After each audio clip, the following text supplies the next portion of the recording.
అంశం విజయసాయి రెడ్డి ఈయన కూడా ఈ లిక్కర్ స్కామ్లోనే సిట్ దగ్గర విచారణకు హాజరవుతున్నాడు ఇటీవల కాలంలో. ఆయన ఫస్ట్ రాజ్యసభ సభ్యత్వానికి రాజీనామా చేసినప్పుడు రాజ్యసభ సభ్యత్వానికి వైఎస్ఆర్ కాంగ్రెస్ పార్టీ పదవులకి పార్టీ సభ్యత్వానికి రాజీనామా చేసినప్పుడు ఢిల్లీలో వ్యవసాయం చేస్తానన్నారు. ఇక రాజకీయాలు నాకొద్దు, నేను విసిగిపోయాను, వ్యవసాయపోయాను, సంథింగ్ ఇక నేను వ్యవసాయం చేసుకుంటాను అది ఇదని చెప్పి చాలా ఘనంగా ప్రకటించారు. అప్పుడే అందరూ ఆశ్చర్యపోయారు. ఇంతగా రాజకీయాలకి మరిగిన వ్యక్తి, అధికారానికి పవర్ పాలిటిక్స్కి మరిగిన వ్యక్తి అన్నీ వదిలేసి వ్యవసాయం చేసుకుంటానంటే అది కొంచెం బాగాలేదు. వినడానికి ఎవరు నమ్మశక్యంగా అనిపించలే ఎవరికి. ఆ తర్వాత రీసెంట్గా మళ్ళీ రాజకీయాల వైపు కొద్దిగా మక్కువ చూపుతున్నట్టు, లేకపోతే ఏదో బీజేపీకి సన్నిహితం అవ్వాలని ఇంకేదో ప్రయత్నాలు చేస్తున్నట్టుగా వార్తలు వస్తున్నాయి, లీకులు వస్తున్నాయి. మొన్న ఆయన సిట్ విచారణకి హాజరైనప్పుడు బయటకు వచ్చినప్పుడు ఆయన మీడియాతో మాట్లాడిన సందర్భంలో మరొక కామెంట్ కూడా చేశాడు.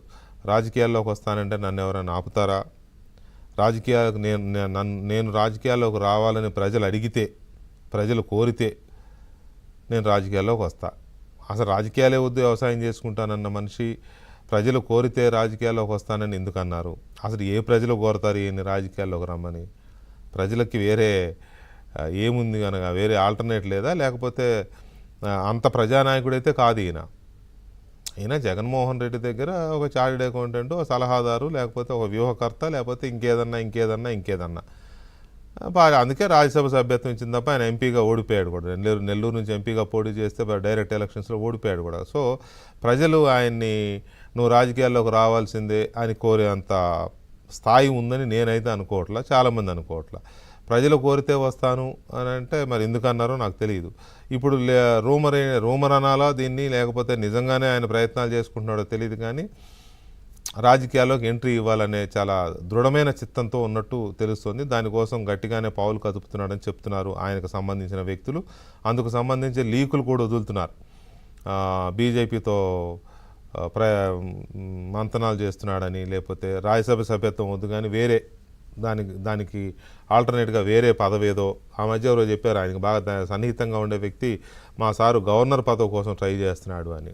మరి ఎక్కడ గవర్నరో తెలియదు కానీ మనకి గవర్నర్ పదవి ట్రై చేయాలి అని అంటే బీజేపీలో చేరాలి, లేదా బీజేపీలో చేరకపోయినా బీజేపీతో చేరితే ఎవరనుకోండి రాజీనామా చేయాలి మళ్ళీ.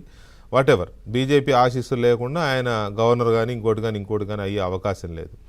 ఏపీలో ఉన్న ప్రాంతీయ పార్టీలు ఏవి కూడా ఆయన చేర్చుకోవు. తెలుగుదేశం కానీ జనసేన చేర్చుకోవు అంటే అనుకుంటున్నా నేను, చేర్చుకోవు అని. ఏమో మళ్ళీ రాజకీయాల్లో శాశ్వత శత్రువులు శాశ్వత మిత్రులు ఉండరు అంటారు కదా, అది మనం చెప్పలేం. కానీ ఉన్న దీన్ని బట్టి అయితే చేర్చుకోరు. సో ఈ సిచ్యువేషన్లో విజయసాయి రెడ్డికి వ్యవసాయం మీద మోజు తీరిపోయిందా? వ్యవసాయం ఏదో చేయాలి, ఆ ఏజ్లో వ్యవసాయం స్టార్ట్ చేసి మళ్ళీ కాస్త ఒక ఋషిలాగా ఉండాలనుకున్న వ్యక్తి ఒక్కసారిగా వ్యవసాయం మీద ఇంత తక్కువ కాలంలో మోజు ఎందుకు తీరిపోయింది? రాజకీయ సేద్యం పట్ల మళ్ళీ ఎందుకు ఆసక్తి పెరిగింది?